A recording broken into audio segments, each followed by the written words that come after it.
Everyone, hope you're all doing well. Welcome back to another video on the channel. In this video, I'm going to teach you everything you need to know about data binding in Rive. I'm going to take a very practical example of a simple timer interaction, and I'm going to set up the logic, the interface, and bind all of that together with the data binding. Now, this video is going to be super long, but it needs to be done so long because it takes a lot of while to explain all of these concepts. And I'm going to teach you a ton of concepts. Not only am I going to show you how I do it, but also why it needs to be done a certain way and what is the entire thought process and strategy behind creating interactions like this.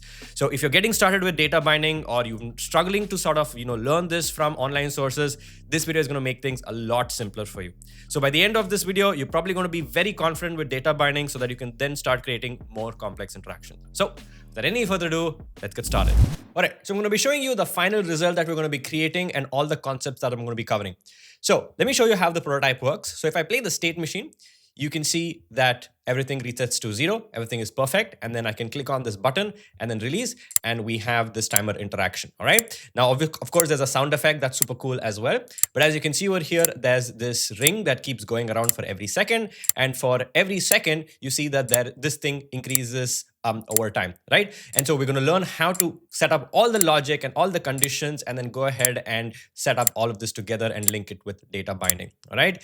So we're going to look at a couple of things. We're going to look at things like property groups and events, which is super important for data binding.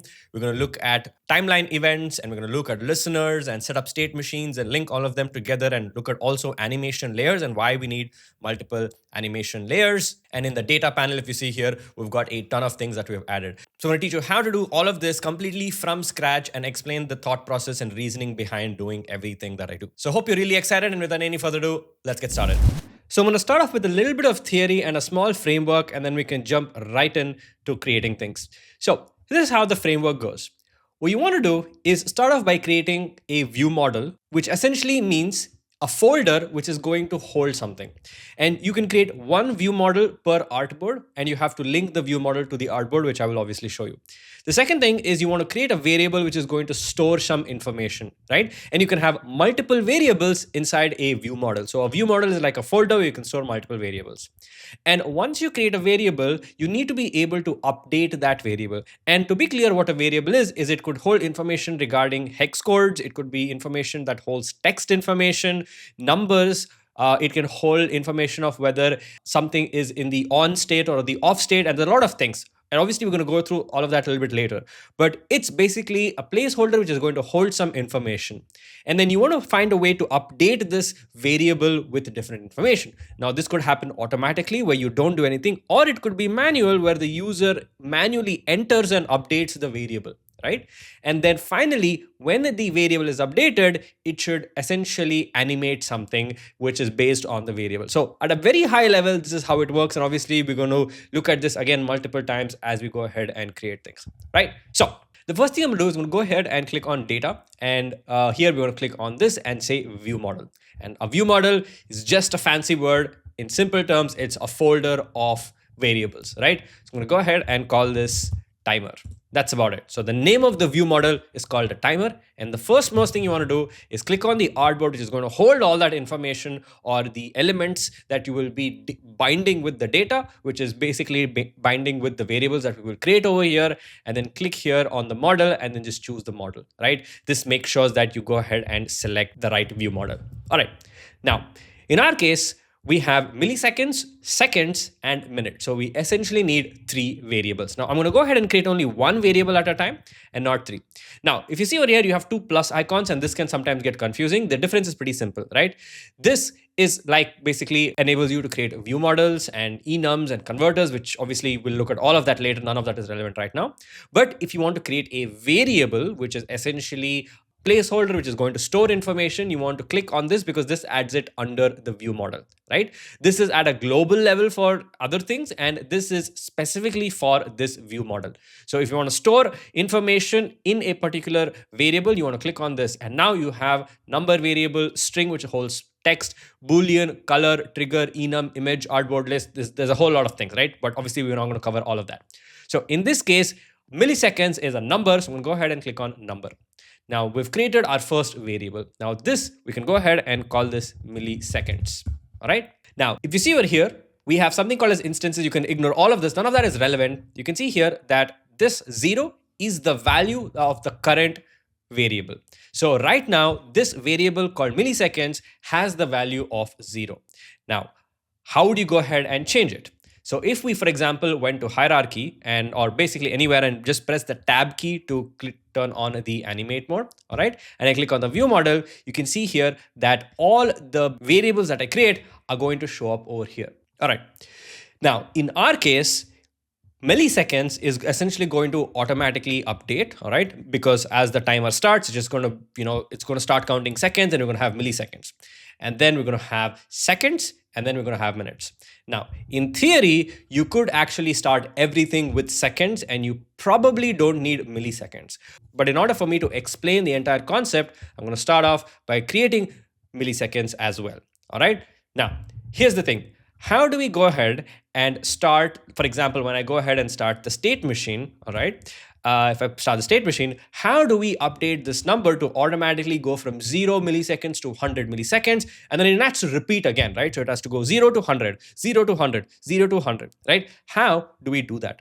Now, like I said, there are two ways, automatic and manual. Now, the manual way is pretty simple. You just, start the state machine, you come here and then you enter a number and bam, it's done, right? Now you can see here it's 10. Now, if I stop the state machine, it resets back to 0 because that's the initial number. All right.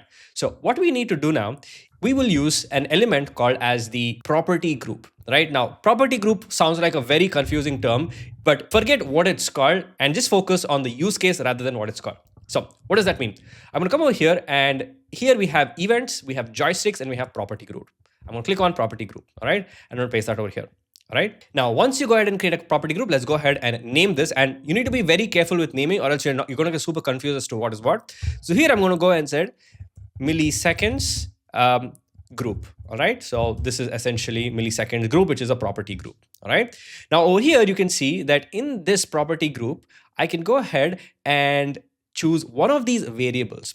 Now, I know you might wonder, why can't we just create that over here? Why are we doing that over here? And I'm going to explain to you why in a second, right? So here, obviously, milliseconds is a number. So I'm going to go ahead and click on number, all right? And I can double click over here. And this is called property. I think there should be a way to rename this. Yeah, so I'm going to go ahead and call this milliseconds. And over here, I'm just going to go ahead and call this milliseconds. I'm going to just type in V so that we know that it's like a variable. So this is variable milliseconds. And this one, I can go ahead and maybe for ease, I can call this property group millisecond. All right. Or probably call this PG millisecond, right? I'm just making this easier so that you guys can understand what's going on over here, right?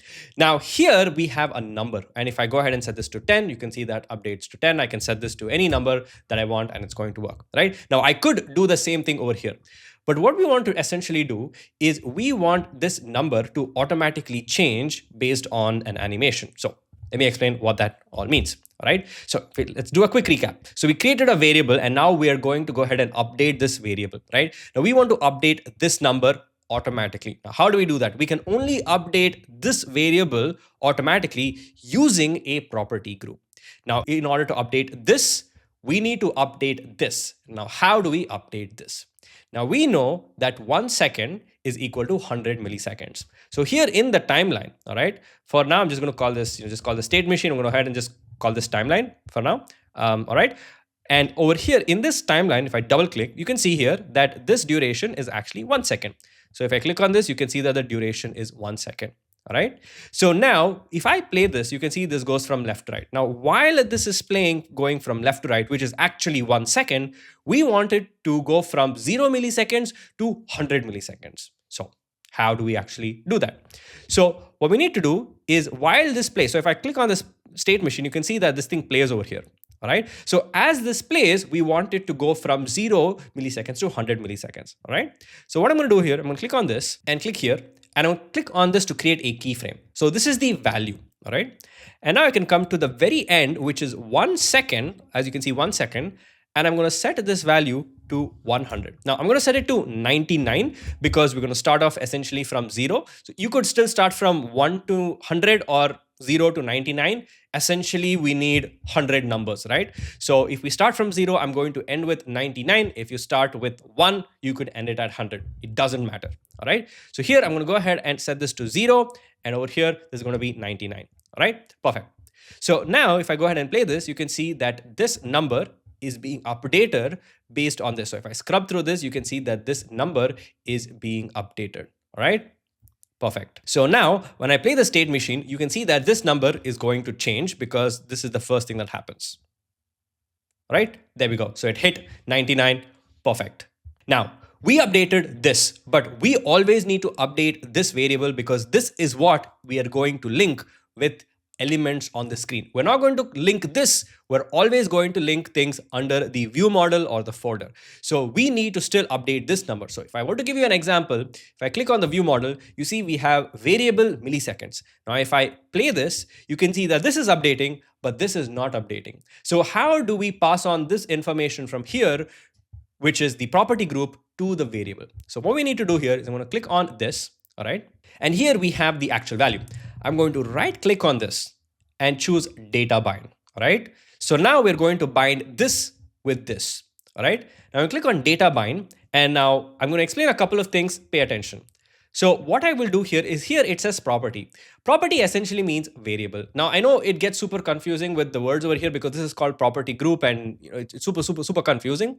But this essentially is the main variable under the view model. So you're going to click on that and then you want to choose here variable milliseconds. All right. Perfect. Now this is still not going to work and I'm going to show you that and then I'm going to explain why it doesn't work. So let's go click on the view model here again. And now when I play this, you can see that this works, but the information doesn't get updated over here, even though we bound it. So what's going on? What we need to do here is if you right click and choose update bind, we have these three values, which is target to source. We have bidirectional and bind once. Now, again, all of this is super confusing and can be really convincing. But one thing you need to keep in mind is you need to understand where are we passing on information from, which is the start point and which is the end point. Now, what you want to consider here is that we want to click on this thing called as target to source. Now, the way to read this is actually confusing because it could essentially mean target to the source. You could read it that way. You're essentially saying target it to the source. The other way to read it is saying from target to source, all right, which is more like the noun, right? But if you say target to the source, you're mainly saying it like an action or a verb, but we don't want that. We want to say from target to source. That is how you want to read this. So this is actually the source is always going to be the variable. This is the final source, right? I know it is confusing because this might be assuming this is something that we think could be the source, but no, this is actually the source. Always this is the source, all right? So when I click on this and I then click on this, which says target to source, which means now it is going to go from the target to the source. Now, if this is the source, this has to be the target. So now information is being passed on from here to here to here. So now as this updates, so will this. Let's go ahead and see if this works. So I'm going to click on this to see the view model again. This is our milliseconds. Now, when I play this, you can see now this updates as this updates. So I can click on this again. And this is how you automatically update a variable. All right. Pretty cool. So now what I'm going to do is I'm going to go ahead and click on this timeline. I'm just going to go ahead and rename this so that it's easy to understand. I'm going to type in 0 and just probably put an arrow mark and say 100, or probably I'm going to go ahead and say 99 ms, right? Let's just call them ms. And maybe over here also I'm going to say v underscore ms, right? Milliseconds. And I'm going to rename this also pg, which is property group underscore milliseconds, all right? Keep this simple. Perfect. Now, here's the thing. When you think about this logically, this number needs to keep repeating itself. So it goes 99 back to 0, 99 back to 0. Now, because this number is being animated based on the state machine, we need to control what's happening in the state machine so that whatever happens in the state machine is going to affect this number. So what are we going to do? Now, when this hits 99, it actually becomes 1 second. Right? So we need to update a variable called seconds, which is going to hold seconds information. So I'm going to come over here, click on this plus because I want to create a variable under this, which is going to be the source of the information, which is essentially the source that will feed the elements in the screen. So I'm going to click on this and choose number, right? And I'm going to type in v for variable underscore second, all right? To make things simple, or maybe I could just type in second over here, right? V underscore second. Now, we don't need to create any sort of property group because this number is going to affect this variable, all right? So what's going to happen now is we now need to find a way to update this. So right now the value is 0, but how do we increase it to 1? What can we do to add 1 to this, all right? Now, the way this works is over here, once this finishes 99, it needs to go to another node, all right? Or essentially another timeline, because all of these are called as timelines. It needs to go from this timeline to some other timeline, all right? And then it can come back, right? So what we need to do here is I'm gonna go ahead and create a new timeline, and I'll go ahead and call this +1 second, all right? I'm just gonna call this that, right? So now in the state machine, I'm going to drag this out over here, all right? And I'm going to take this and move this over here. So now if you see over here, what's going to happen is it's going to directly jump over here, which is obviously not what we need. Like you can see that it doesn't even go over here, and that's why the property group also doesn't work. So the way to essentially fix that is pretty simple, animation stuff. So you click on this over here. This is basically the transition line connecting the two nodes. And we essentially, what we want to do here is click on exit time and type in 100%, all right? Now, essentially what that means is that this is going to exit to this animation once it's completed 100%. That's about it. It's pretty standard stuff, right? So now if I play this, you can see that it does the whole thing, and then you can see that it moves on to this one, all right? Pretty simple stuff. And here also you can see that the number updated to 99. So if I play this again, you can see that it goes all the way to 99, and then it comes over here. Very standard stuff. There's no rocket science over here. When I land over here, all right, I want it to update, or basically update this number. Now, the difference between what we did with the property group and here is that in the property group, we are manually, for example, defining what the value should be. Like this is 36. This is 67, this is 99. We're manually defining at what point what the number should be. But with seconds, that's not that. It should automatically add one number to the existing variable number. So we can't go ahead and set keyframes over here, because that is more like defining what the number should be. We don't want that. We just want it to add 1. So how do we go ahead and randomly add 1 to this? What we need to do is we need to use a concept called as an event, right? Because like I said over here, we created a variable. We need a way to update the variable, all right? So one of the ways to update the variable is this. One of the ways to update the variable is by manually entering the number, all right? So you can click on this and just add the number, and that's how you manually update it. And there's another way to automatically update it, all right? And here I can go ahead and probably type this down. Here I can say auto with property group, or auto with event. These are the two ways to do it. So what I'm going to do, I'm going to click on this and I'm going to click on an event. An event is essentially a signal that is saying, hey, something happened, all right? It's just a signal. Its only job is to signal, to tell the system that, hey, something happened. So we're going to go ahead and click on this, and I'm going to type in add second, all right? This basically is a signal to tell this variable, hey, add 1 to yourself, all right? Now over here, the moment we reach this timeline, which is 1 second, we want to automatically fire the signal instantly. Now, how do we do that? Now, if I come over here to the 1 second, all right, we can delete this because I added a keyframe by mistake. We can delete that. Here in the 1 second, I'm going to click on this to say report event. And this essentially goes ahead and reports an event, all right, which basically fires this signal, all right? And now we don't need all of this. We just need like sort of 1 frame, all right? So you can come over here and set this to 1 frame, all right? All right. And what we actually want to do is we want to move this to the very end, because it's not going to go ahead and register this. It's going to register the event if it's on the end frame, not in the beginning frame. So you want to add it at the end of the frame, and then it's going to fire. So if I were to show you how this works, let's go to the state machine, and I can actually open this thing called as console, which is going to help me understand what is actually happening. And this is something that's super important to sort of understand as you learn, because when you're trying to debug things, this console becomes super important. So I'm going to go ahead and click on the state machine, right? And as you can see, it started from the entry point, and then it went to 0.99 milliseconds, and then it transitioned to this. And then this one is basically saying that it played the entire animation, which is it went from 0 to 99, all right?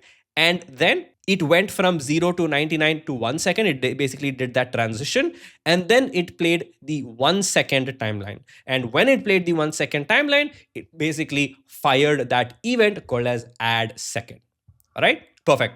So now the question is, if I come over here, let's play this all over again. So you can see that this updated, but now the event fired, but this number didn't update because we didn't really define how this needs to be updated with 1. All right, so how do we do this? So if I click on this, you might think we want to data bind this, right? You might assume that that could be one of the ways, but you can't actually data bind any of the variables. That's why we need to use property groups, because we want to pass on information over there, right? So from here, we actually passed on information from the property group for milliseconds to this. Now, how do we do it for this? Sure, we could use property groups, but that is not ideally the right way to do it, because we are using events instead of like a property group. All right. So because we're using events, what we need to do here is, if we come here to this section called as listeners, right? This is basically listening to all the thing that's happening. Now, this is essentially going to listen to the event that was reported.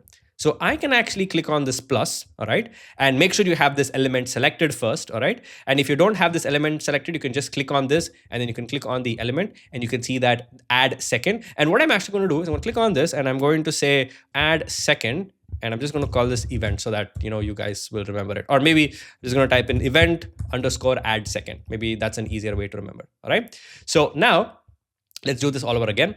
I'm going to click on the plus. Right now it's nothing, but I can click on the target, choose this, and that becomes the thing that we need. And here it's called listener 1. You can call it whatever you need. I'm going to go ahead and call it the same thing. We just type in event underscore add second. All right. And maybe just bring this closer together as well.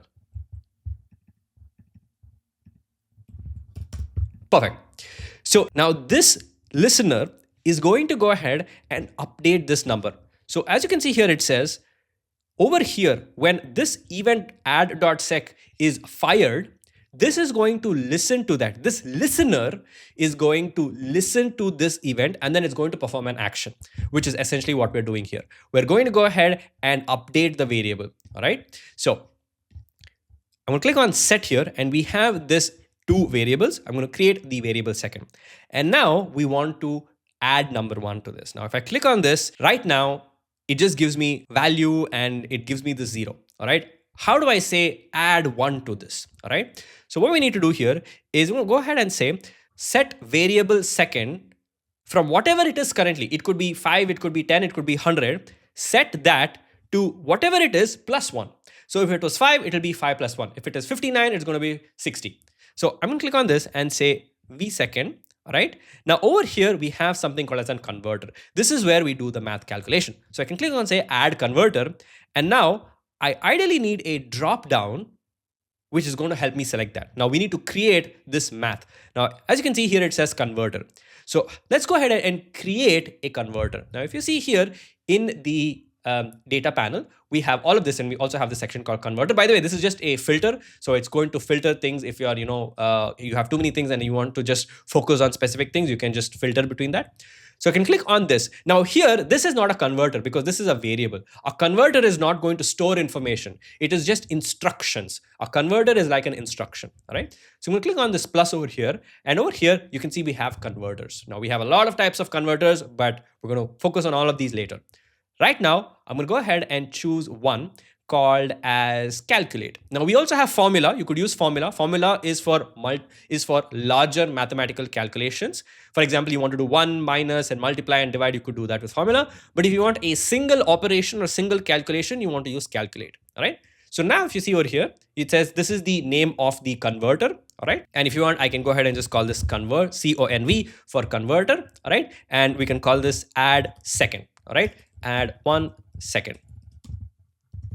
Now, what this converter does is its only job is to add 1 whenever it is told to do it. So now here you can see that we have all of these actions, right? And you can only choose one of this, right? You've got a bunch of things. We can go ahead and say add 1 to this over here. So now if we go back and listen to the story, this goes from 0 to 99. Once it goes over here, it goes to this timeline called 1 second. And in this timeline, we fire an event called as add second. And essentially it is this event that is firing. When this is fired, this listener listens to that fire, and then it's going to select the variable second, which is this variable, and then it is going to go ahead and take that number and add the 1 second. All right. This is how data binding works. And that's how we go ahead and update the variable. Now we still need to animate it. We'll get to that, but we need to affect the variable. And maybe animate is not the right word. We want to say animate or affect an element. An element. Yeah, we could do that. All right. So now I'm going to go ahead and play this. So I'm going to click on this timer. So we have all of this. Now when I go ahead and play this, you can see that it doesn't work. All right. Now there's one small change that we had to do. Now the weird thing here is that I previously mentioned that you need to have this at the end. Actually, it needs to be right at the beginning because it doesn't really register things if it's at the end. It needs one more frame. So if we do this over here, then we can sort of register it, right? That's the only change that we need to do. All right. Why? I don't know. It's pretty weird, but this is how it works. So just make sure that you have your listener in the beginning over here.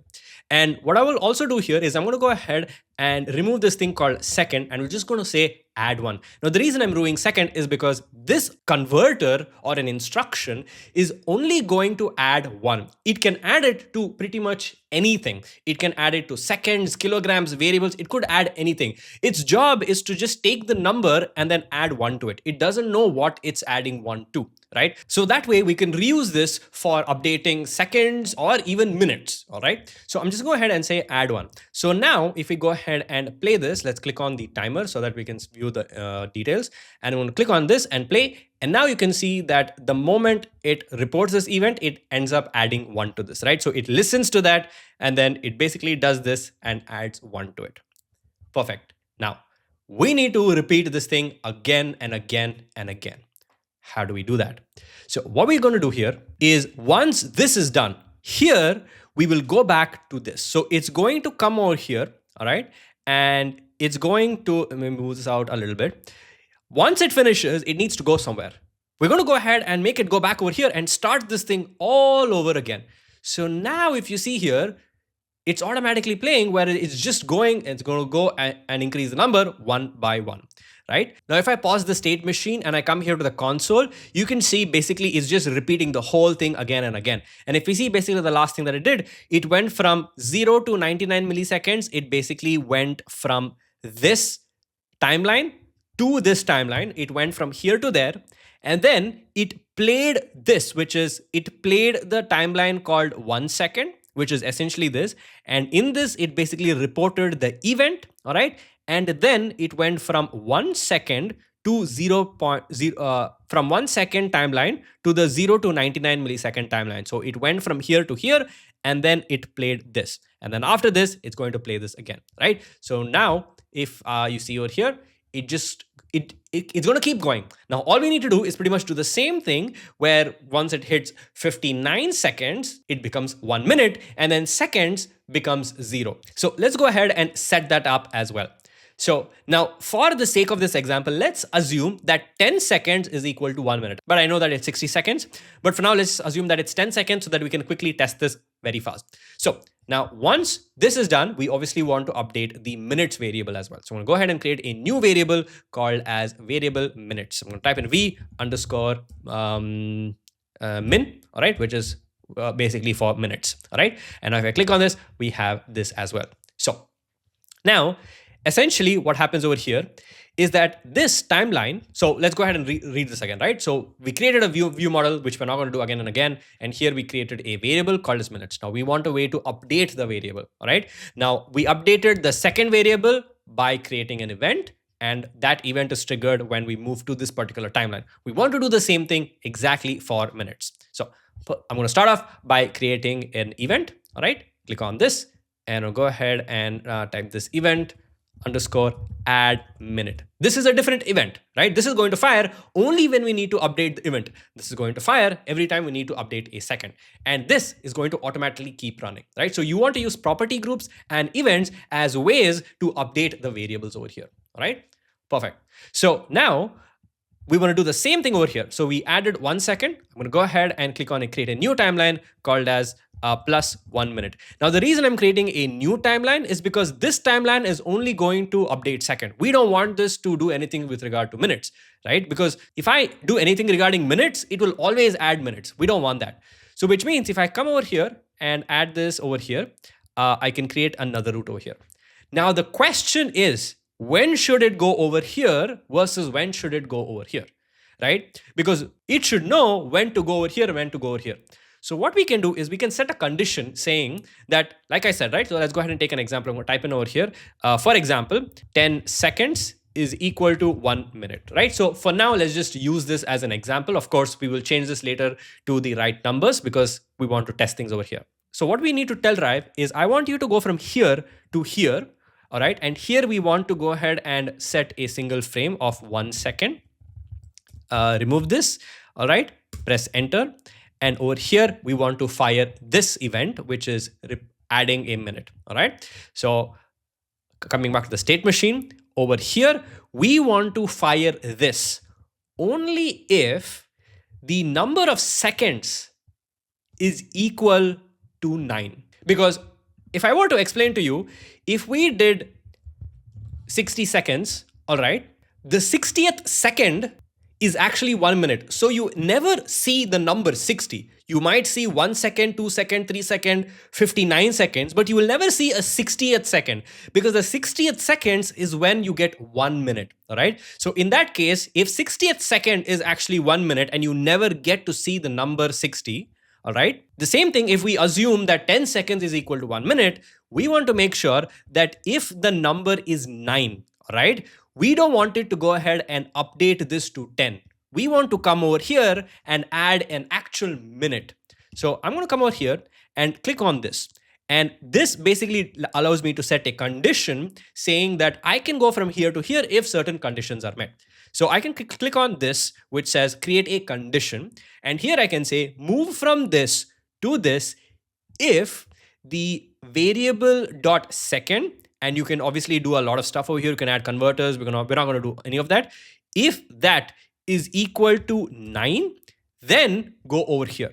If it is not equal to 9, keep going ahead and adding a second. All right. So let's go ahead and play this and see how this works. All right. So click on the variable and let's go over here. All right. So there we go. It had 1, 2, 3, 4, 5, 6, 7, 8, 9. And you can see that it actually reported the event, but nothing happened over here only because we didn't tell it to add a minute. All right. So we basically need to add the listener as well, because obviously we need to find a way to update the variable over here. All right. So we only created the event, we triggered the event, but we didn't tell the event what it should do. So very simple stuff. We go ahead and just do the same thing we did over here. We go ahead and select the event for add a minute. We click on plus, or maybe I'm going to go ahead and call this L for listener. Maybe that's easier to remember. All right. Or in this case, we don't need L because you can probably see that over here. All right. So this is basically going to add a minute. And here it is going to take this value called variable.minute. And it's going to set that from whatever that number is. So if it is 0, it is going to be 0 plus 1. That's how all of this works. Now, one last thing that we want to do before we go ahead and play this is, as we did for this, where it went from where basically the exit time was 100%. Want to do the same thing over here. So from when it goes from here to here, also we want to actually play this entire thing. All right, and then we're going to go ahead and play 100%, and we can obviously keep this at 9. So now let's go ahead and play this. You want to select the view model and play this. All right. So now let's go ahead and see if this works. So 2, 3, 4, 5, 6, 7, 8, 9, 10. And as you can see, it doesn't work. Now, let me explain to you why this doesn't work and what you actually need to do. Now, if you see over here that this has no condition. So which means that even if this is 9, it could still go over here because there is no condition. So over here, it can only go if it is 9. But because this one is the first one, it will obviously go here because even if it is 9, we'll just go over here, right? This one accepts. So what we need to do here is we need to set a condition saying go over here if the variable amount is not equal to 9. So if it is 0, 5, 10, 15, 100, whatever, it could go over here. But if it is 9, only then you should go over here. So that's how we can force it to go over here. So that's one more thing we need to do. So now if you go ahead and play this, this should ideally work. All right. So 2, 3, 4, 5, 6, 7, 8, 9. And now you can see when all those was about to update it to 10, it did over here. So because as you can see over here, at the 99th millisecond, instead of updating it to 10, it updated it to 1 second. All right. And that's that. Now, obviously, we want to go ahead and set this back. All right. So we'll go ahead and just set this back. Now, over here, you could typically do exit time 1 millisecond, but it doesn't matter that much because it's just 1 frame. As long as the animation is working, we should be fine. So let's go ahead and play this again. So now let's see what happens. So 2, 3, 4, 5, 6, 7, 8, 9, 10. And that updates over here. And now you can see that there's an issue. It goes back and then it keeps going over here. All right. It keeps going over here, which is obviously not what we want to do. Now, if we think about actually how this works, pretty straightforward stuff. Once it hits this value, this one should actually become 0 again, right? Because that's the way this is becoming resetting 0 to 99 and then 0 to 99, 0 to 99. Here we want it from 0 to 9, 0 to 9, 0 to 9, 0 to 9. So we want a way to update this number from 9 back to 0 again, right? So how do we do that? Very simple stuff. Just the way we've been updating numbers, we can update this value and force it to become 0. So here I'm going to go ahead, create a new event, and this event will essentially reset the seconds. So I'm going to come over here, click on event, and I'm going to type this event underscore reset seconds. All right. This essentially will reset that seconds back to 0. So if I come over here to 1 minute, at this point, not only do we want it to reset, we also want to add a minute. So over here, I can click on event reset and I'm go ahead and just say report event. So when it comes over here, it adds a minute and then resets that back to 0. All right. So now once this event is fired, we want to listen to it and update something. So we'll come over here and once this event is fired, we want to listen to that event. So once that event is listened, so here I can go ahead and say reset second.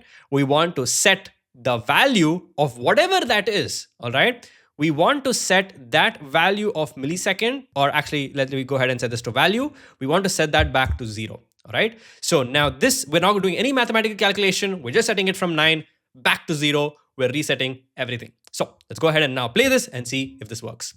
So click on the timer and then this is already started running. So 4, 5, 6, 7, 8, 9, 10 seconds. And now the whole thing works all over again. So now we have a working, fantastic, phenomenal state machine that's working. All right. So 9, 10, now it's 2 minutes. But obviously we're considering 10 seconds is equal to 1 minute. And yeah, there you go. We have our perfect state machine, which is fantastic.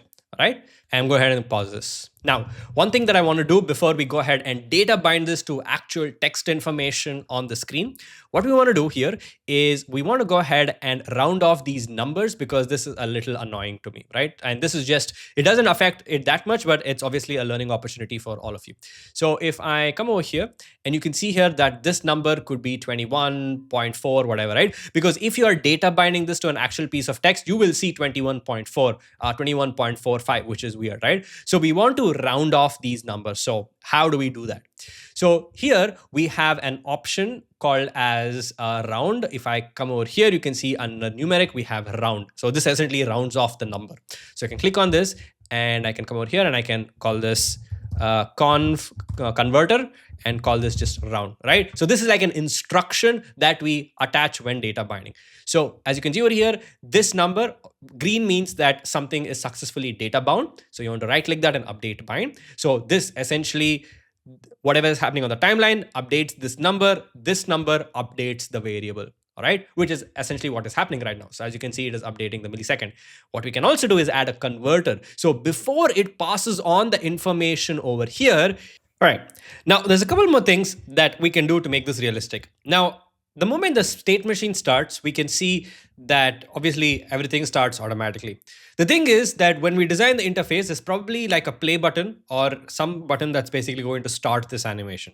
So until the button is pressed, we don't want to go ahead and start the animation. So how do we do that? So what I'm going to do is I'm going to go ahead and create an animation over here, or essentially a timeline. And I'm going to go ahead and call this idle. All right. This is basically like the state where it's not yet started, and it's going to move from this idle state to the entry state. So I'm going to go ahead and just drag this over here, and I'm going to delete this one and connect this and connect this over here. So it's essentially going to go to the idle state and this state. Now, this is also helpful because one of the best things is that we will also want to enable users to pause the timer. So when they pause, it sort of comes out of like the pause, it sort of comes out to this paused state, all right, which we can also add. To be very honest, we'll go ahead and set this to paused pause state, bring that down, and in the state machine put that over here, right? So we could also sort of move this to the pause state over here like so, and when we resume, we can go back over here, right? We're going to do all of that in a second, but for now let's just go one step at a time. So if I play over here, it ideally suddenly goes to this pause state, obviously, which is something that we don't really want to do. So for now, I'm going to delete this pause state. We're going to come back to that later. But now you can see that, it still automatically starts. So what we essentially want to do is we want to say, go to this state only if that button is pressed. Now we're going to create the button much later, but we can at least set up the logic for that. So again, what we want to do here is in the view model, we have these three variables. We can go ahead and create a new variable called as Boolean. And a Boolean is essentially is a variable that holds two values, either a yes or a no, true or a false, right? It can only hold two. It's like a switch, right? So here I'm going to go drag this down. I'm going to say is paused, all right? Which essentially means the timer is not running. Now, by default, I want this is paused to be true, all right? So which means that it is paused. So when it is paused, we don't want it to start. All right. So what that means is I want to switch from idle state to this state, or basically move into this animation only if this is paused is false, right? Because if it is true, that means it's paused. If it's false, that means it is actually running. All right. So I'm going to come over here and click on this button to add a condition. And here I'm going to say if is paused is equal to false. So what does that mean? So we'll go ahead and click on the timer again. We have all of this information. We'll go ahead and press play. Now, as you can see over here, nothing is changing. It's now in this idle state, all right? And now it will move from this state to this state when I turn this off. So when we create a button and when you click on the button, we can make sure that clicking on the button is going to turn this off. Now, right now, I'm doing this manually, but tapping on that button that we would create a little bit in the future would also go ahead and deselect this. So if I go ahead and now turn this off, then you can see that the animation runs as usual, right? So that's one thing. Now, if I turn this on and I say is paused, you can see it doesn't even matter because it's already past that condition state. We added the condition over here, but this is over here, right? So now turning this on and off doesn't really do anything. So now when we pause the timer, we want to sort of move out of this, all right, which is when we want to go ahead and set this over here, and we need to drag this down over here, right? So when I click on pause, we go ahead and move into this blank state, and here there's barely anything over here. It's like an empty state over here, right? So that's how we want to do this. So if I go ahead and now play this, all right, let's turn this off. You can see that it suddenly comes to the paused state, which is obviously not something that we want. So what we need to do is add a little bit more logic over here. Over here, I'm going to set a condition is if the is paused is true, all right? All right, if it is paused, then move over here. So now let's go ahead and play this and see if this works. So I'm going to play this. Everything looks good. I'm going to go ahead and turn this off. And now you can see that this works perfectly well. So now if there's a button to pause it, I can click on this to pause it. And now you can see that everything stopped. We are at 7 seconds and the 0 minutes, and then we're over here. Now I want to go back from here to here again. Now, technically, this needs to start from 76 milliseconds, but that's okay because when we go back, it's going to sort of reset everything and it's going to start from 0 all over again. But that's okay. That's a small issue, but that's totally fine, right? We're still at 7 seconds. So when I click from here to here, all right, when you go from here, I want to make sure that when that pause button is pressed again, or basically the play button is pressed again, the animation resumes. So if is paused is set to false, which means that it is actually running. If I go ahead and reset all of this and start all over again, we're in this idle state, and I can click here to start the animation. So right now is paused is essentially false, and it's happening as usual. And now I can check this on again, and now it pauses, right? And the reason nothing happens is because it's now playing this animation, which has absolutely nothing, all right? So now, let me play that again. I can play this again. We can turn this off. It goes ahead and does its thing. We can click here to pause it again. So now it's over here. And now if I turn this off again, it basically resumes from there. And we can actually check this, right? So right now I'm at 6 seconds and 73 milliseconds. But when I come back, it's going to start off from 0 again, which is not technically correct. But I think for the sake of the animation, it's absolutely fine. So I'm going to turn this off, and it starts again from the beginning, and it just starts continuing, right? So this is typically how all of this essentially works, right? So now we have like a realistic state machine with the timer that we want, and it works perfectly well. And you can see that it even switches over here. Now, the only last thing we want to do is, now that we had set this to 9, let's go ahead and set it to 59 so that we actually have a proper number. We can change this back again if you want to test things up, but this is basically how we set up the state machine. Pretty fun. Is not that super complicated, but there's a little bit of a learning curve to this. Right, so now let's go ahead and reset the animation. Now the resetting can be a little complicated, but you have to go step by step and just do a little bit of trial and error, and it's going to work, right? So let me show you how this works. Now, the thing is that when I play the state machine, we could have it reset at any time. Either when it is actually playing, we could press the reset button and then it would reset it, or it could be when we have paused it. We could pause it and then reset it, right? So let's go step by step. Let's start off with when it is actually playing the animation, we can go ahead and reset it, right? So the way this would work is when I click on this or a button, it's going to basically uncheck the is paused state, and then it would go ahead and do this. When I say pause, it comes over here. When I unpause, it comes over here.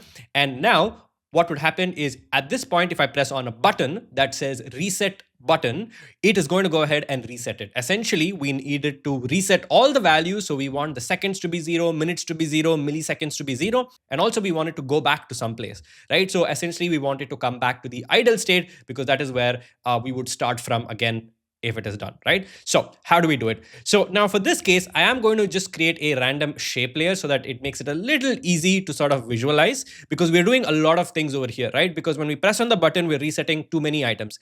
And honestly, there are multiple ways to do this, and there's no right answer. It's whatever makes sense to you, right? So I'm going to show you what makes sense to me. So I'm going to create just a simple shape over here. And what I'm essentially going to do is over here, I'm going to add a listener, and I'm going to call this reset button. This is just for explanation. I'm going to go ahead and choose click. So when I click, I want to reset this. So this would be the button that would reset the entire animation, right? So what should we do when we click on this reset button, right? What we did for the pause button is that I'm going to just delete this one. So over here, what we did is for the pause button, we know that if the is paused is set to true, right, which we were sort of manually updating over here, but in this case, we want it to be triggered by a button, all right? We actually want to have a state called as is reset, right? So we want to control pause and reset. So I can go ahead and create a new Boolean, and I can come here and call this is reset, right? By default, reset is going to be false, all right? And when I click on this button, we want to say is reset, we set that value to true, all right? And so when it is true, we can go ahead and go back to the ideal state over here, right? So if the is reset set to true, then you go back. So to recap, we click on this button. When I click on this button, it's a listener. As when I click on it, it sets the is reset value to true because it is now reset, all right?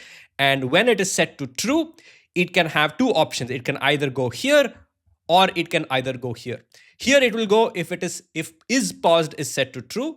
Here it will go if is reset is to true. Now, to make things a little simpler, what I want to do here is when this reset button happens, I want to set the reset to true, and also the paused also I want to set that to true. because we're essentially resetting the states of the entire animation, right? So what I'm going to do is I'm going to come over here, click on this plus, and in the view model change, I'm going to say is paused also set to true, because technically the animation has paused. Right now, one thing that I will do is instead of it going back to the ideal state, I'm going to delete that. I'm going to create a new state, because this makes organization, to be honest, a little easier. And I'm going to go ahead and call this reset. All right. And I'm going to bring this reset out. So we have the paused state and then we have the reset state. It is going to go to the reset state. All right. And I'm going to go ahead and click on this, this condition, add here and say, if the reset is set to true, then come to reset. It is going to come to pause if paused is set to true and reset is set to false. All right. Because we want to come to the pause state if it's not reset. All right. So over here, it's going to come to the pause state if it is paused and reset is false, but it's going to come over here if reset is set to true. Now, the reason we're doing this is because in the reset button, we're setting both of this to true. All right. Right. So now let's go ahead and quickly test this. So I'm going to play the animation. All right. I'm going to pause this, or basically unpause it, and it's going to work perfectly fine. I pause it, everything is great. I unpause, it plays the animation, great. Now at this point, if I set is reset, we want it to come over here, which it did, which is honestly perfect. Now, what we also want to do here is when we come over here, we want to set this value to 0 and this value to 0. All right. Now, which means that when I tap on the reset button, we want to set all of this back to 0. We set the states to true, true. Now we could also go ahead and report an event for resetting the seconds. We could obviously do that because reporting this event is going to set it to 0, or we could keep it a little bit manual and say view model change, set the seconds value to 0. And we could go ahead, report event, not actually report event. You can go ahead and say view model change, set the minutes also to 0.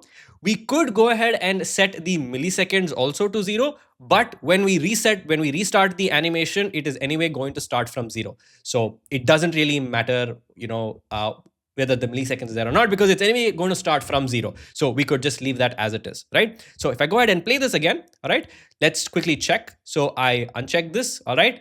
Everything looks great. It's fine. Now, when I click on this button, you can see that it set this to pause, it set this to reset, and it went ahead and also set the seconds and minutes to 0. Milliseconds, not yet, but when we restart the animation, it's going to work well. Now, here's the thing. From here, we could go back to this itself, or we could go back to the idle state. Now, to be honest, any of this is fine. Depending on what you do, you might have to customize a couple of things here and there. Now, what I want to do is from reset, I want to go back to the ideal state. All right. So essentially what's going to happen is when I start from the ideal state, so if I start all over again, this is how I want everything to look. I want is paused to stay true. I want is reset to go ahead and set that to be false. And I want all of these numbers to be 0. Now, like I said, we want reset the milliseconds. I want these two to be reset. So that's fine. So we want this to be 0, this to be 0, this to be turned on, and this to be turned off. All right. But in our case, if you see over here, if I unpause this, all right, we have a few values. If I click on the button, we have 3 out of 4 conditions satisfied. This is 0, this is 0, this is turned on, and we need to turn this off as well. So when I come to the ideal state, how do we turn this off? So what we can do here is in the reset state, I can double click on that. We can set that to 1 frame. All right. I'm going to set this to 0. And over here, I'm going to create a new event. All right. I'm going to go ahead and say event, click here, and I'm going to say event underscore reset all. All right. And then I'm going to report then event over here. And when this event is reported, so I need to listen to that event, right? So when that is fired, I'm going to come over here, set this over here. I'm going to say reset all. What I want to do is I want to now set the is reset to be false. So basically, to recap, what's happening is I'm going to play this over here so that we can see, also we can see in the console essentially what happens. Right now it's in the entry to idle state, which is perfect. I'm going to check this off, and then the animation is going to play as it is. Nothing crazy over here. Now when I click on this button, all right, we see a lot of things happening. So first it went from 0 to 99 milliseconds. and it went from there to the reset state, which is done.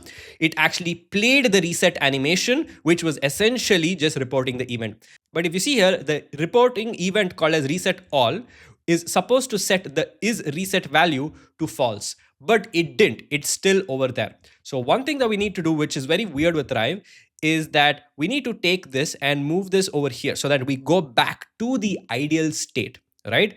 But before I move to the ideal state, because we need to play an animation over here, I'm going to go ahead and say exit from reset to the ideal state only after playing 100% of that. All right. So now if we go ahead and play this, all right, you can see that now it's in the ideal state. All right. I'm going to check this off so that it goes ahead and starts playing the animation. I'm going to click on this, which is going to now reset it. All right. And it says reported the event reset all. And then it went back to the ideal state. So it went to reset to the ideal state. And now in the ideal state, it went ahead and turned this off. So it needs sort of like an outlet in order for it to sort of trigger this, right? So over here, it's set to reset, and now it's in the beginning state, right? So now again, I can click on this button. It's going to do its thing perfectly fine. I'm going to click on this button. It's going to come over here, reset the animation, finish 100% of that, which is essentially reset the animation, do everything. And then it is going to go to the ideal state over here where reset was turned off, right? Because what we did here is in this reset state, we set reset all, and that reset all is essentially setting the is reset condition to be false. And why do we want it to be false? Because when we go to the ideal state, we want it to be false by default, right? Because so that we can reset the whole animation. So that's how all of this works. Now let's do this for paused as well. Now in the pause state, we want to select this to go from pause state to reset state in case we go over here, and if we see, or maybe let me play this and then I can show you the issue with that. So play this. If I turn this to off, all right, it plays the animation. And now when I pause this, you can see that it goes over here, right? It's supposed to go over here. But the thing is, if you see here, it went to pause and then it went to reset and then it went to idle, right? So we want it to go from the pause state to the reset state only if reset is turned on, right? So if I say is reset to turned on, only then go over here, all right? So now let me play this, right? So if I come over here, I play this, I pause this, I unpause it, everything is great. I now click on pause, it comes over here. Now the thing is that it is going to go back over here. It is going to go over here if reset is set to 2. Right now it is set to false because we didn't reset it. So if I uncheck this, it goes back as usual, right? But when it is in the pause state, if I do reset, it is going to turn this reset to on, and then it is going to move from here to here because we set the condition to go over here. If resetting is true, it's going to do its thing by resetting everything, and then it's going to go back over here. So now if in this pause state, if I click on this, you can see that it resets everything, and then we go back all the way to the beginning over here, right? This is how we want this entire reset animation to actually work. So now we have a super functional animation with all the conditions set. All right. So now we're going to go ahead and actually animate the buttons and connect the buttons with the data and do all the data binding stuff. That's super fun. So a couple of things that I've done is I've actually just copied some of these buttons, and you can obviously get the project file for this in the description so you can see how I did everything. Essentially, I have a play pause button, and to be honest, I'm just going to call it P/P to keep things shorter. So this is the play pause button, and then we have the reset button, and then there's like a circle here, and I've got like a play and a pause icon over here. And then I've also got the reset button over here. And it's just got a single icon. It's got like an inner group, and we've got the reset. All right. So this is how we're going to go ahead and set this up. And what I'm going to do now is going to just do the reset interactions first because it's a little easier. So let's go back to the Animate tab. And one thing that I've done here is I've used this folder to just group stuff, and I'm going to tell you why I'm doing it. If you're on a free plan, you may not have the folder feature, but that doesn't really matter. I'm just doing it for organizational purposes. All right. So this is our state machine. Everything is working well, perfectly fine, as we just saw. So the first thing what we're going to do is we're going to go ahead and target this reset button. Now, which we had already done, but I deleted that rectangle, and so the target sort of disappeared, and I want to link it to the same thing. Now, if I go ahead and click on the target and I can click here to choose the reset button, it works. But what I need here is I'm going to do like a press up and a press down interaction, right? Because we had done it on click. I don't want to do it on click. I want to do it on a press up and a press down, and I want to animate the button when I press it down, right? So we want a little bit of a more complex interaction. So I'm going to right click and probably just, I don't know if I can detach this. I can't, but we'll come back to this. So what I want to do is when we're going ahead and dealing with buttons, we can actually do it on a layer, right? And what you see over here is essentially state machine layers, right? And I can go ahead and just call this timer math. Maybe that's calculation. All right, just say calc. All right, there we go. And what this allows us to do is, because this button is going to have multiple states, which is like a default state and a pressed state, what I want to do is sort of animate them, right? Because we want to switch from the active state to the press state and then back to the active state when we press again. Now, we could sort of do that over here, but because reset is something that could happen at any time, we want to go ahead and use a layer, and that enables us to have another set of animations that are very specific and don't affect or interfere with what we created over here, right? That way you can have two sets of animations happening and be controlled at the same time. So I'm going to come over here and just say reset button for BTN, all right? And this, I'm going to go ahead and just call this reset button for now. Now, what we need is two states of the button. So I'm going to come over here and select the button and actually create a new timeline, right? And I'm going to put this in a folder, call this reset button, all right? And then bring that down and put this over here, right? In this timeline, there's going to be the default button. So I'm going to say reset default.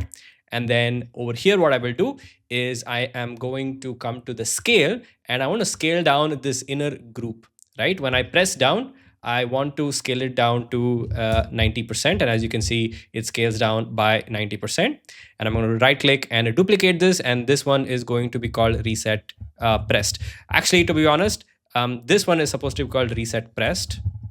All right. And in the reset pressed, we want it to be 90%. And in the reset default, we want it to be 100%, right? So now we can transition between these two states. So in the state machine, in the reset button, I'm going to drag both of these out, all right? Reset default and reset pressed, all right? And I can just connect this first, right? So by default, it's going to go over here when I play the state machine. So if I play the state machine, you can see it plays this over here. But when I press down, I want to be able to go from here to the pressed state, right? Because right now, if I play, it goes directly to the pressed state, which is not what we want. We want to go to the press state only when we are pressed, right? So a couple of things that we need to do. The first thing that I'm going to do is I'm going to click on this reset button over here. And in this reset button, I'm going to say reset button press down, right? And this is essentially going to be called pointer down. And this is essentially me clicking on that. So when I press down on this, we want it to only press down, and only when I release my finger or basically press up is when we want to do all of these actions. So what I will do instead here is, instead of calling this press down, I'm going to call this press up, all right, and pointer up. So essentially when I finish clicking the button or release the my finger or the cursor from this area, we want to trigger all of this, which means for pressing down, I'm going to go ahead and duplicate. Here we need press down, all right? And now in the press down, we don't need any of these, to be very honest. We don't need any of this, all right? And this is going to be called pointer down, all right? Now, here's the thing. So if I want to go ahead and say, when I press down, move over here, I need to set some sort of condition over here, right? And when I set up that condition, that will enable me to switch from here to here. And we basically essentially need to go ahead and just create another variable over here. So here I'm going to go ahead and say Boolean, because we want only two things, like is reset button pressed, yes or no. I'm going to say is reset button pressed, all right? By default, it is going to be false, right? And over here in this condition, we're going to say if the reset button is pressed, which is true, then we go over here and we can come back over here and say if it is false. So if the reset button pressed is false, then we go back over here. So now we can do a quick test. I'm going to go ahead and play this, and it comes to the reset default. I can press down and actually nothing happens, because we need to go ahead and first make sure that everything is set correctly, because in the press down, we want to go ahead and set this to view model change. We want to set the reset button pressed to true as well. That's also one thing that we need to do. And here at the end, we want to come here. We want to do view model change and set reset button to false, right? So hopefully now this works. Let's do a quick check. I press down, it works, and there we go. All right, looks good. This is perfectly working and the way we want. Now, one thing we can do is we can add a little bit of transition and easing. So I'm going to just add a little bit of easing and a little bit of transition of maybe 70 milliseconds. You can choose whatever you want and even play around with the easing over here. All right, now the question is this reset button actually affecting things in our timeline? So if I go ahead and press play, I can remove, I can unselect this so that now we have this playing. And now we can actually test this. When I press down, nothing happens, which is correct. And when I release my finger, we go ahead and reset everything. So the reset animation is actually perfectly working. And that also affects this as well. It's not just this, it affects everything over here, right? So we can have one quick look again. I'm going to turn this off. And as you can see, the animation is running. I can press down, nothing happens. And when I release my finger or basically the cursor, it goes to the reset, does the reset, and then comes here to the ideal state. All right. So the reset is perfectly working. Next thing we want to do is do the same thing, but for the play button. With the play button is a little bit more steps over here, and I'm going to explain to you why. All right, so now for the play pause, what I actually did is I went ahead and duplicated both of these elements, and we have one play button, which looks like this, and one pause, which looks like this, right? I'm not going to spend too much time explaining. I'm going to go ahead and first of all, set up the interaction for pause and play very quickly. So for example, if I come over here, I can create a new folder and I can call this play button. All right. And move this down. And over here, we pretty much want to have the same things that we did over here. Right. So I can actually, to be honest, just right click and duplicate. Doesn't let me duplicate, but that's fine. Maybe I can create it from scratch. All right. The play button is going to be called play default. All right. And in the play default, I'm going to set the size of the inner group that you see over here to be 100 by 100. And I'm going to right click, duplicate this. This is going to be called play pressed, and maybe move this down. This one is going to be 90%. All right.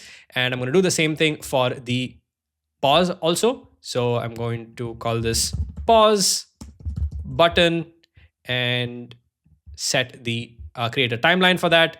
This is going to be called pause default. Pause default is essentially going to be 100 by 100, and duplicate this is going to be called pause pressed, which is 90 by 90. All right, actually not that one. We actually animated the wrong thing. We need to select the inner group, right? So inner group 100 by 100, and in the press state, we want 90. All right. So now we've got both the states over here. Okay. So now what we want to do is I'm going to come over here and create a new layer and call this play button. All right. Now in this play button, I'm going to bring in both of these items, play default and play pressed. All right. Perfect. I'm going to come over here and put this over here and then move this over here, and over here we can go back over here, right? Pretty simple, the same stuff that we did. All right. So it's going to start off over here. Now we obviously need listeners for this as well. So I'm going to go first of all, select these two, right click, duplicate, and this is going to be called play button, press up, play button, press down. All right. This is going to be called pointer up and pointer down. Now we're going to go ahead and delete all of these items because we don't need any of this, and press down also I'm going to delete. We're going to sort of set this up from scratch. All right. And to be honest, we actually need to select the right element. So I'm going to select this, target the play button, and also over here, play button, press down, target the play button. Actually, no, I think I selected the wrong button. Yeah, the play button and play button. So this two is affecting the play button as you see over here. These two is affecting the reset as you see over here. All right. So now when we want to transition to the states, we again need a variable. So I'm going to go ahead and right click. I'm going to say duplicate.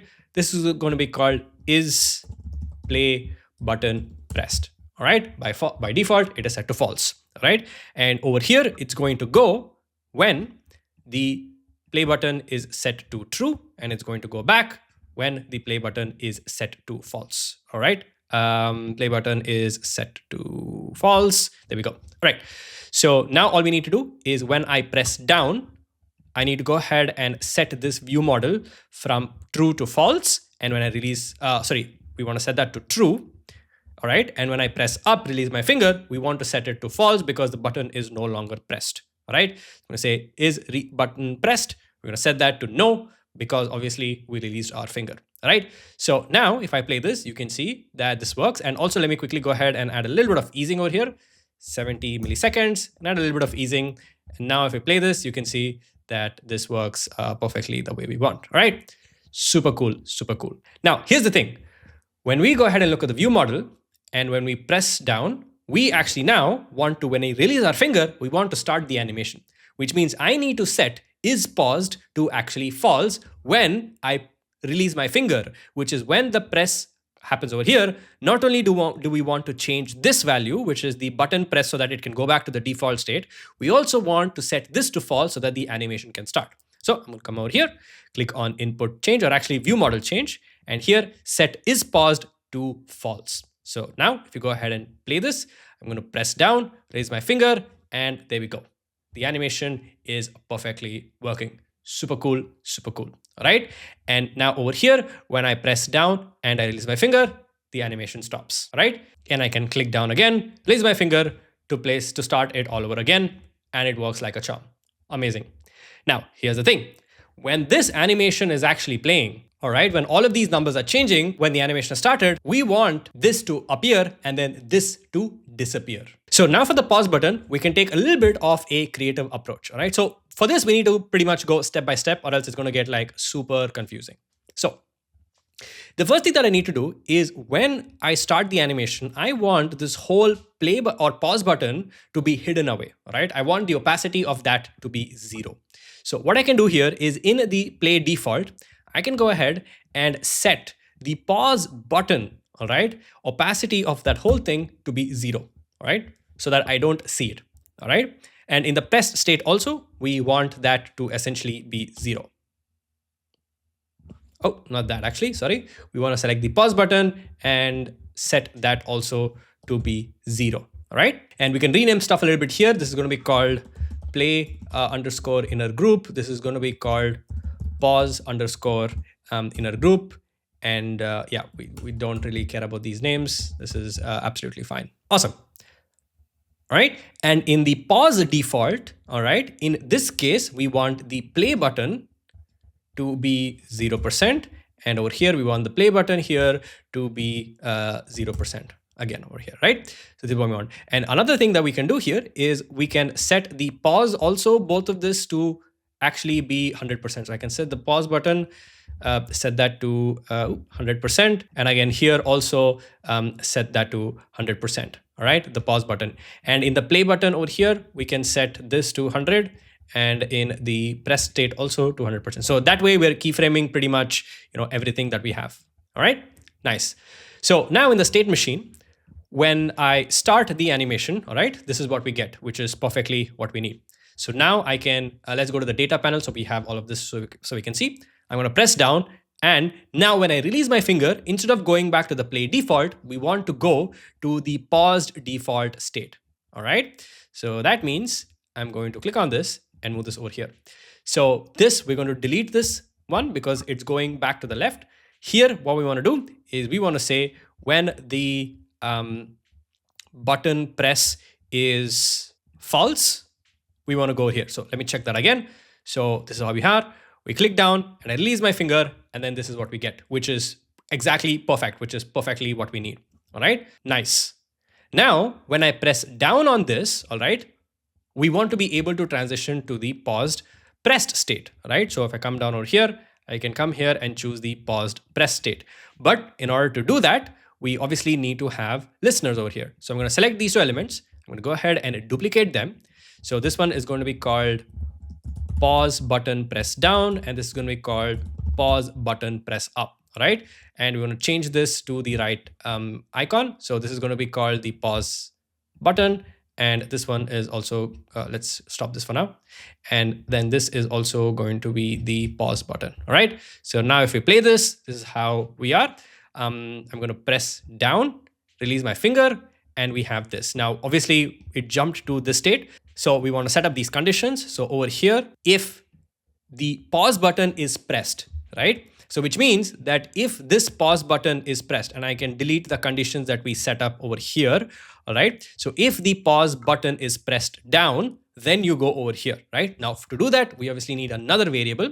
Right click and duplicate. This is going to be called is paused button pressed, right? So when I press down on this button, I want to go ahead and set a view model change and set the paused button to true. All right, so that goes ahead and presses down.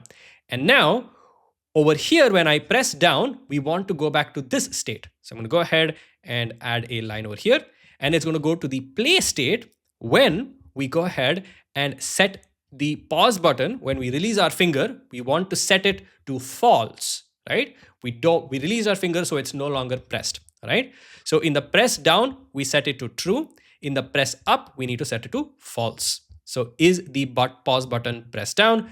We say no. Is it when it pressed down? We set it to true, all right? So when it is true, we go over here. So in this case, I have to set that if the pause button is true, go over here. And when it is over here, when I release my finger, it will go to the play default state if the pause button is false. So now if you play this, this is how it's going to look. So we start off like this. I'm going to press down, release my finger, press down, release my finger, press down, release my finger, press down, release my finger. And this is how it basically works. One last thing, I'm going to go ahead and add a little bit of easing to both of this. So add like 70 millisecond of easing. Add here also 70 milliseconds of easing. And this is fine, right? So pause down, release, pause down, release, pause down, release, pause down, release, right? And that's basically how it works. One last thing that I want to do is make sure that we're animating all the same layers. All right. So we have this pause inner group as well. So I'm going to select this, and we have the pause inner group. I'm going to set that to 100, and over here also to 100. And over here in the pause default, we're going to set the play inner group and set that to 100 and 100, right? We're just making sure that in all of them, we are keyframing pretty much all the layers, right? Just to make things a little bit simpler. So let's try this once again. Here's my finger. Yeah. And that's basically how this is going to work. And I think I want to remove the easings because I pretty much want to make it static. I think for some reason that feels a little bit more faster. So I'm going to remove all of that, and probably the reset button also remove that as well, right? There we go. Now, one last thing that we need to do, or maybe a couple more things, I'm not sure. So we need to make sure that the logic is affecting this as well. So when I press down and I release my finger, you can see that this appears, which is perfect. All right. Now, when I press down on this and release my finger, we need to pause it. So when the pause button is released, which is press up, not only do we want to set it to false, the press button, not only do we want to set that to false, we also want to turn on is paused to true, right? So if I go ahead and say is paused equal to true, then when I play the state machine again, press down, release, press down, release, now it pauses this. So now I can click on this again, press down, release, it plays the animation, press down, release, pauses the animation, press down, release, plays the animation, press down, release, pauses the animation, right? Now we can also check reset as well. So now when it is in the paused state, I can press down on reset and release, and it resets the animation as you see over here, right? And let's do it when it's already playing, right? So now I'm going to press down, release.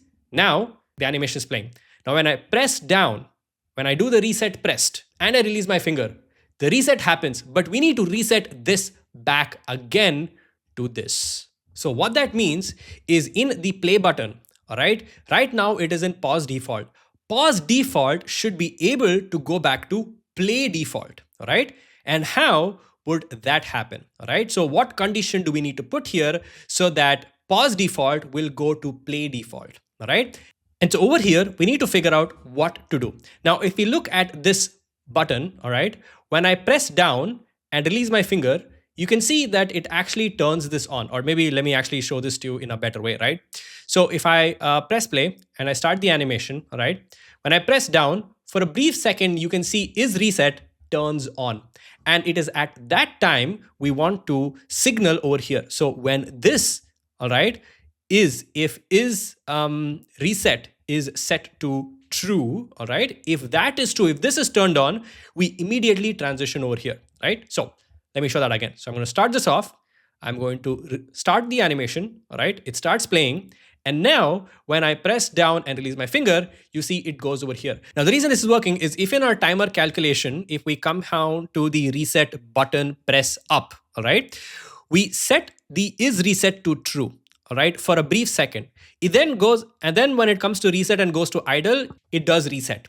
But for that brief second where when I release my finger of the button press, if the is reset is set to true, we can use this value to drive it from the pause over here to the play over here. So if here the button pressed is true, we go, if the pause button is pressed, then we go over here. But if the reset is set to true, then we go back over here, all right? So now if we look at this and play the whole thing together, I'm going to start the animation. There we go. I'm going to now pause the animation. We go over here. Now when I tap on reset, it doesn't matter because we're already over here, right? We're already over here. But if I now play the animation again, there we go. We start all over from the beginning. And now when I press reset and release my finger, it goes over here and it resets the entire animation. All right. So there we go. We start, we pause, we play, we pause, and you can see this working. And I can press the reset button anytime and it resets everything for us. And that's pretty much how all of this works. So what I'm going to do now is I'm going to go ahead and just rename this to play/pause button. All right. And I'm going to go back to the design tab, and over here, I'm just going to take this and overlap it on top of this, right? So we have both of these buttons together. So I can click on animate. I'm going to press down. So there we go. There we go. Looks pretty cool. And we have everything that works exactly as we need. All right. Now, there's one last thing that we need to do is I found a small issue. So for example, if I play the state machine, all right, and if I, in the beginning itself, I press on this button, all right, and you can see here that is reset is set to off. If I press this and release it, you can see that it's still on, but we need it to be off because in the ideal state, what's essentially happening is that this action of resetting is happening inside the reset, which is reset all. This is where, if we go to the listeners, this is where we are actually resetting back that to false, all right? But because in our state machine, when we start, this stays over here. We don't even reach over here. So there is no way for, if I select the view model, there is no way to sort of reset this back to false or basically turn this off because that happens over here. That action of turning it off happens over here. So we need to find another place where we can do it. So if I come here to the reset button, over here, when we press down, we go over here. But when we go back to reset default, at this point, we can actually trigger that event, all right? And that basically goes ahead and resets it back. So now when I play this, look at the view model, and I can press down. And for a brief second, you can see that is reset appears and everything works as it should. So for example, if I play this, I can click on this, it works, all right? You can see everything works perfectly fine. And if I do this as well, you can see that it works perfectly fine, right? So this will fix the issue of adding that event reset all over here, which makes it sort of very much loopable so that in the idle state, all right, if you see over here in the idle state, oh, let's play this again. In the idle state, it is always with reset off and is paused on, right? So that's one small change that we have to do. All right, so now we can go ahead and animate a couple of other things. And I just pasted some of these items, and obviously you can see the link for the Figma file and the Rive file in the description. So you can go ahead and see how I constructed this.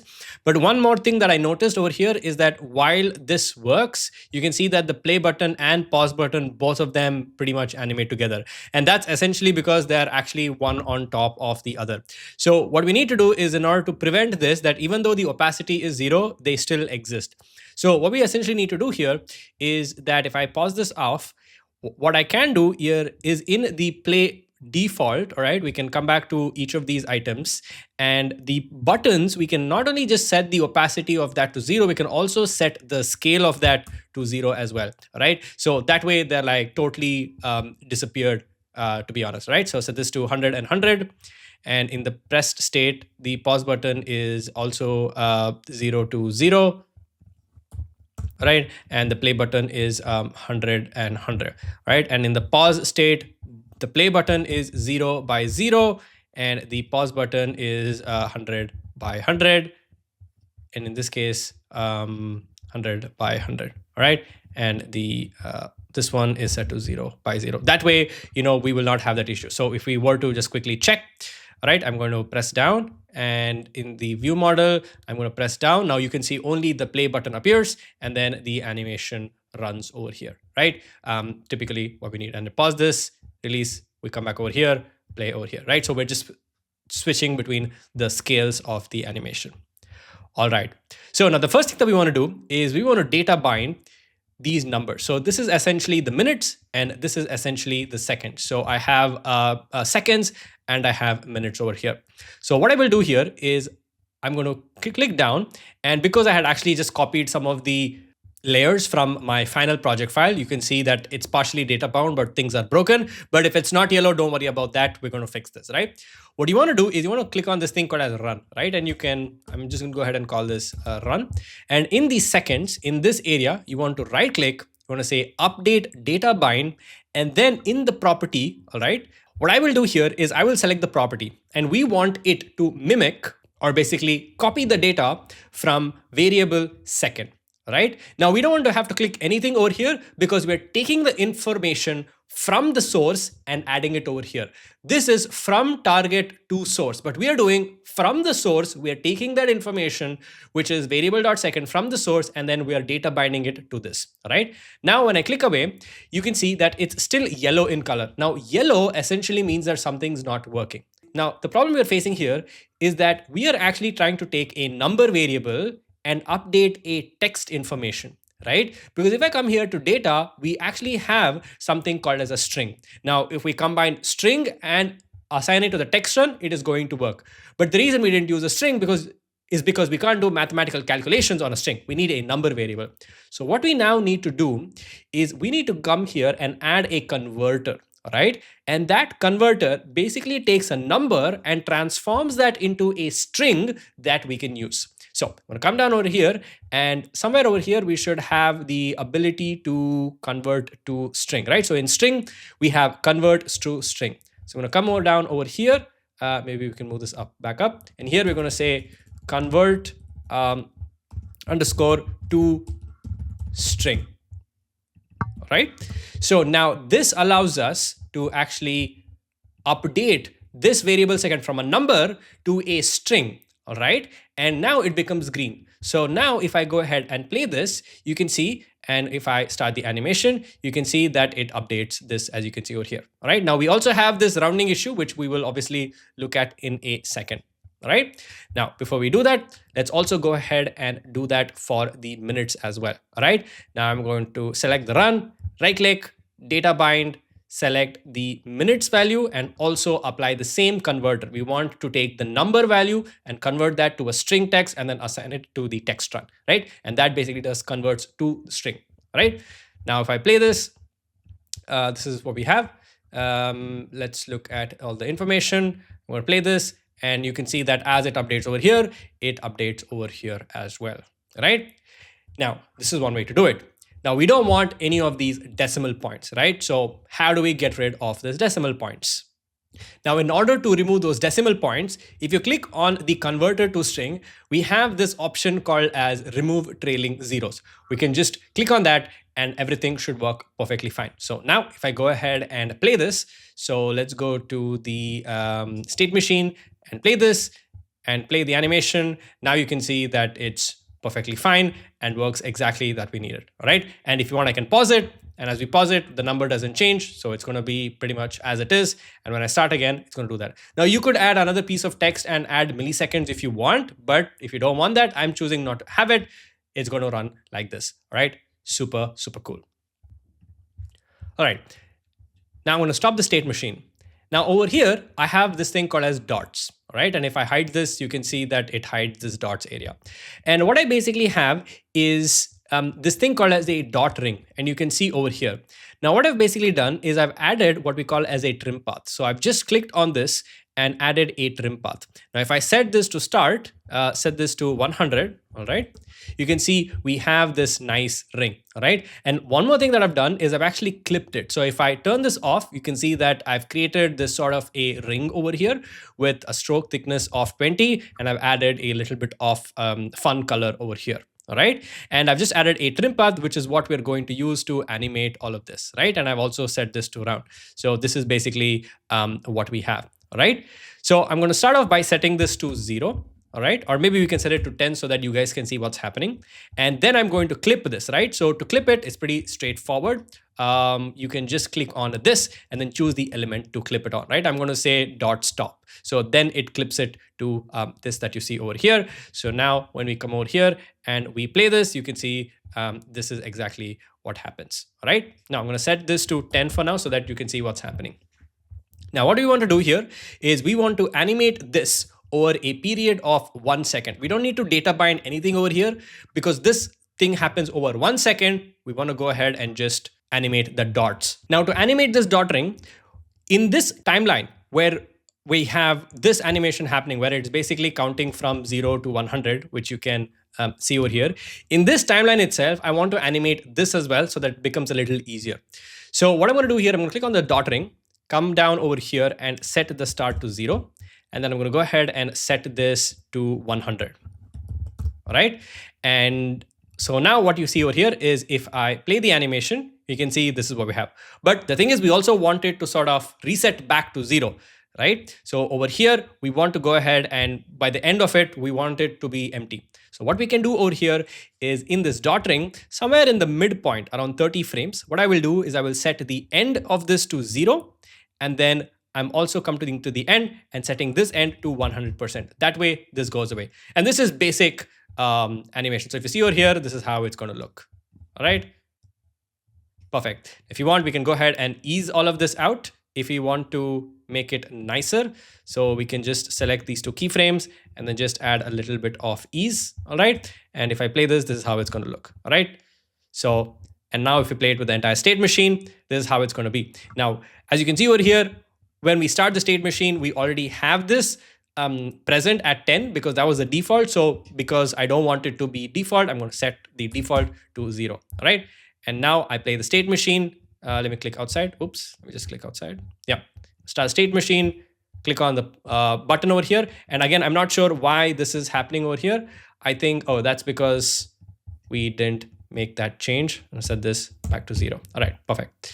So now when I click on this and release, you can see it does this thing. And then every time it closes up, it does a count, right? This is pretty much how we sort of want it, right? Super cool. Now we can also add sound effects over here. So for these sound effects, you can come down over here and choose browse sounds. And you've got a bunch of sounds that you can choose from, right? Now I've already picked one, so I'm going to just paste that over here. And when you paste that, it gets added to the assets panel. And you can see that this is the name of the sound. So if you want the exact same sound, you can do it. And I can play this as well. You can hear it.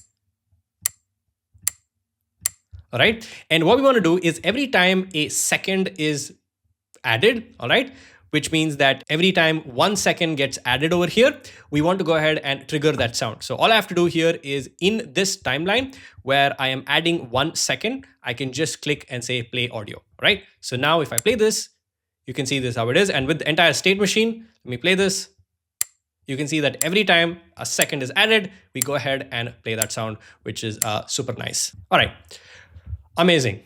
Now we want to do the same thing for this big ring that we have. So I also have this thing called as the main progress bar. So if I show you the state machine, all right, this is essentially what we have. All right, let me show you that again. All right, and it actually data bound something over here, right? So what we want to do is I'm data binding the end value over here, right? Now the way we want this to work is for every second, we want to go from 0 to 1.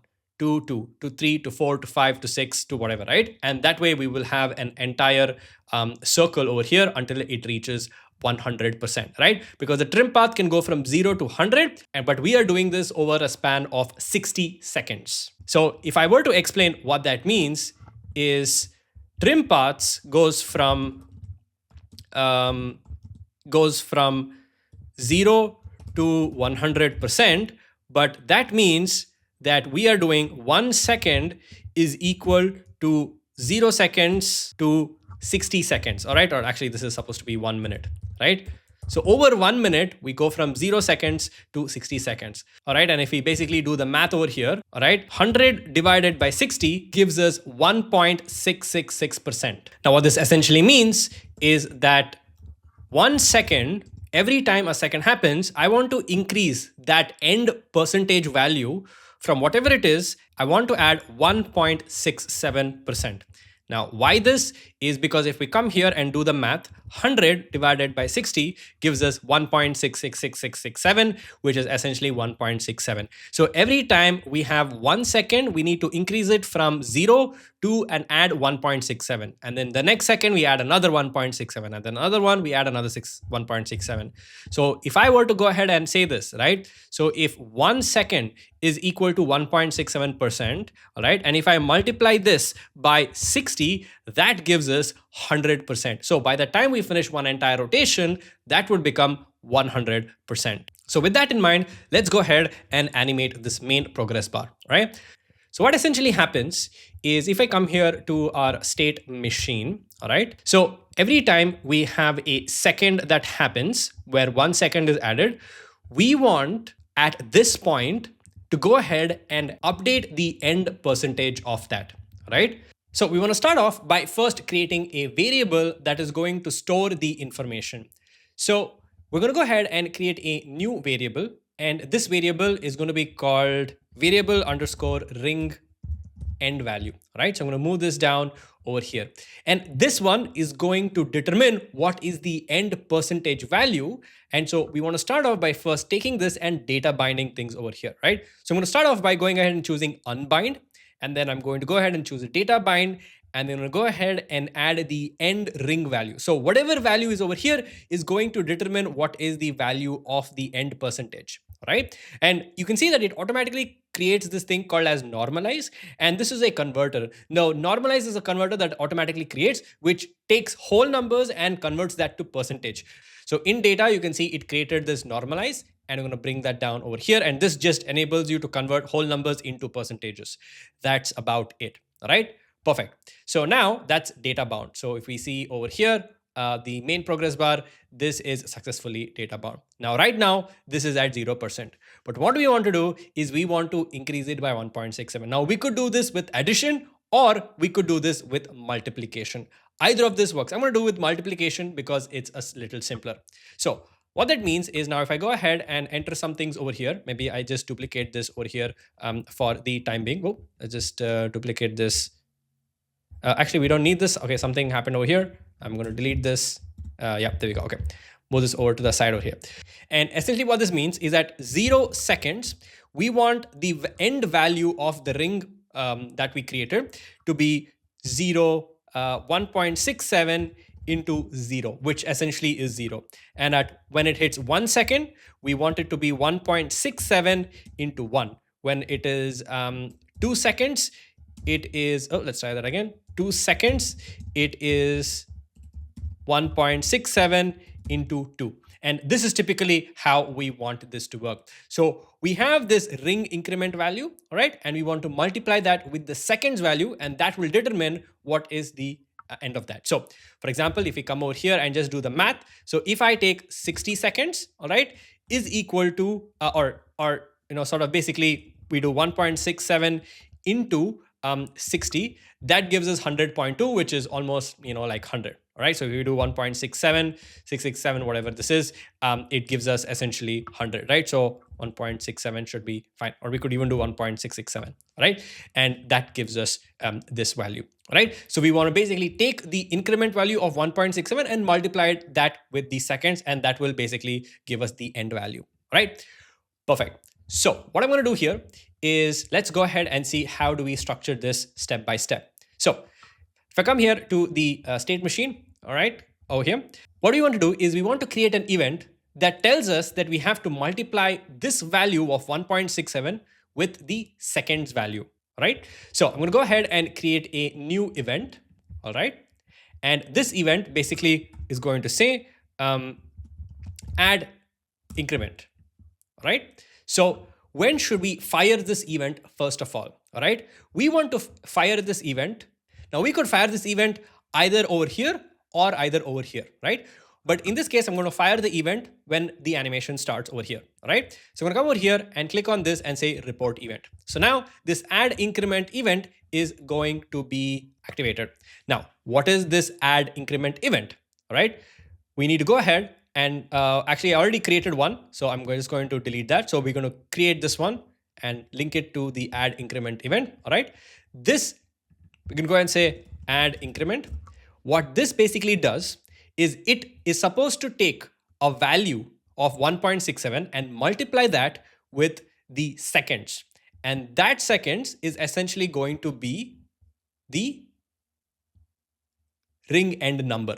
So what that basically means is if I come over here and add in plus view model change, the ring end value is going to be 1.67 multiplied by seconds. So how do we do this? What I'm going to do is I'm going to go ahead and create a new variable, all right? And I'm going to go ahead and call this v underscore ring increment amount, right? This is the increment amount, not the actual value. And the ring increment amount is going to be 1.667. I'm just going to say, or maybe it's going to go to 1.67. That's absolutely fine. So this ring end value is going to be the ring increment amount, and we need to multiply this with this value over here. Now, how do we multiply it with this? So we need to add a converter, all right? So what I'm going to do is I'm going to go ahead and add a new converter, new converter over here, and I'm going to say calculate, right? Move this down, right? This is going to be multiply with second, all right? Multiply second, all right? Now, what is this thing? This is essentially going to multiply by what? We need to multiply this by the seconds variable over here. So I can right click on this, or maybe set this to 0 for now. Right click on this, data bind, and this is essentially going to be the same value as whatever second is currently running, right? So then I can come over here and say ring increment value is going to be ring increment amount, which is 1.67. And we want to say multiply by second, all right? And this multiply by second is essentially whatever is the seconds value over here, all right? Now, let's go ahead and play this and see if this works, all right? So I'm going to click on this, release, and you can see that it perfectly works, all right? So, and we can also look at the timer, and you can see here that the ring increment is being increased, all right? It is 16.67. We're multiplying it by the actual amount of seconds, all right? Perfect. So if we start off again, it's in the beginning, it's 0, and then it becomes 1.67, and then it keeps increasing, and this is exactly how we want it to work. Let's try one more time. There we go, 1, 2, 3. Now, we want to have a little bit of easing over here, all right? So we want a little bit of easing because right now, as you can see, it just suddenly just keeps moving. We want a little bit of smoothing. So what we can do here is we can create a new converter called as Interpolator, all right? And this Interpolator basically allows you to create like an interpolation, and we can probably define between one state to another state how long it should be. I'm going to say 0.5 seconds, all right? And we can sort of just make this a little bit more bouncy if we need to, all right? And I'm going to move this interpolator down here as well, and probably put these things together. All right, so interpolator. Now, we want to assign this interpolator to the animation. So if we come here to the main progress bar, you can see that it only allows us to normalize, but we want to sort of interpolate it as well. So in order to combine multiple instructions or essentially multiple converters, we need to use a concept called as a group. So I'm going to click on this and say converter group, right? So this is a converter group, right? And I can call this converter and say group, right? Underscore ring increment, all right? We're going to call it ring increment. Now over here, what we need to do is we can go ahead and create new converters or use the existing ones that we did. So we want to go ahead and first normalize it. And then we want to go ahead and interpolate it. All right. So normalizing is the same thing as this one and interpolation is this one. So it's using the existing converters that we added. All right. So now what we can do is we can come back over here, select this main progress bar, and instead of data binding the normalize, we data bind the converter group. So now it does normalizing and it does the interpolation, both of that together. So now if we go ahead and play this, all right, and I'm going to start the state machine, you can see that it jumps and it works perfectly fine. Now we also need to go ahead and reset the animation and make sure that everything works well. So if I go ahead and start the state machine and I play this, you can see it's going to play. And at any point, I can actually go ahead and tap on the reset. Now the resetting actually resets the values. So it does reset all the values, but we need to reset a lot of other things. We need to reset this and we need to reset the ring increment as well. So what we can do over here is to reset the increment amount, what I can do is when we come over here in the reset, we have this thing called as reset all. We can not only does that set that to false, we can also go ahead and say view model change, set the ring end amount to be 0, right? So now if you go ahead and play this, so we have this, I'm just going to go tap on 0 and then you can see that it goes away. We can have a look again. So let's go ahead and play this. So 1, 2, 3, let's let it go for a couple more seconds. And then when I reset, you can see it goes back over here. Now, the other issue here is that if you see that it actually goes back and we can visually seeing it going back. So in order to prevent that, what we can do is in these reset state, we can quickly set the opacity of this ring progress bar back to 0 and so that it suddenly disappears. And then in this case, where it is 0 to 99, we can probably set that back to 100%, right? So we can come over here and set this back to 100%. Yeah, and then we just double click over here and then we set this to 100%, right? Perfect. So let's quickly check this again. So I'm going to start the animation. There we go. And bam, it's gone. And when we start the animation all over again, it starts from scratch. Perfect. Now we want to do the same thing for this as well. So when we come here to the reset, we also want to set the value of the start and end point of this to be 0. So what that basically means is we can come here to the dots ring and over here, we can set this to be 0 and 0, right? So now let's check this out and see if this works. I'm going to start this. There we go. And I'm just going to reset it and then everything just suddenly disappears and we can start this again and then it works perfectly fine. All right. Amazing. This is great. All right. So now we have this and even if I pause it and even if I do this, it just resets everything and goes back to normal and works perfectly well. All right. And even all the data points are also sort of reset as you can see over here.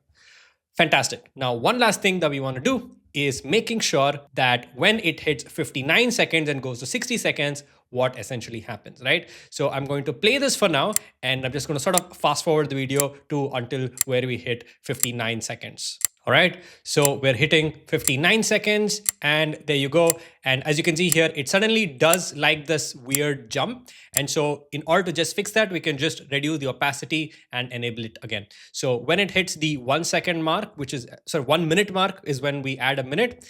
At this point, I'm just going to go ahead and select this main progress bar and set the opacity of that to 0. And when we add a second, because that's when we actually want to go ahead and add a second, because it will go from 0 to 1. And at this point over here, we can go ahead and set this back to 100%. All right. So it's going to be 0 over here. When it goes back, it'll still be 0. And then the moment it goes to 1 second, we set the opacity back to 100% and we increase the second. So that will do it. So we can do a quick check again and then see if that works. So 56, 57, 58, 59, and then 60, and then suddenly it disappears and then it starts all over again. Feels a lot more realistic.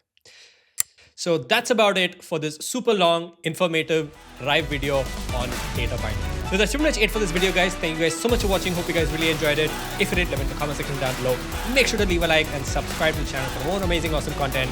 I'll see you guys in the next video. So then take care and bye-bye.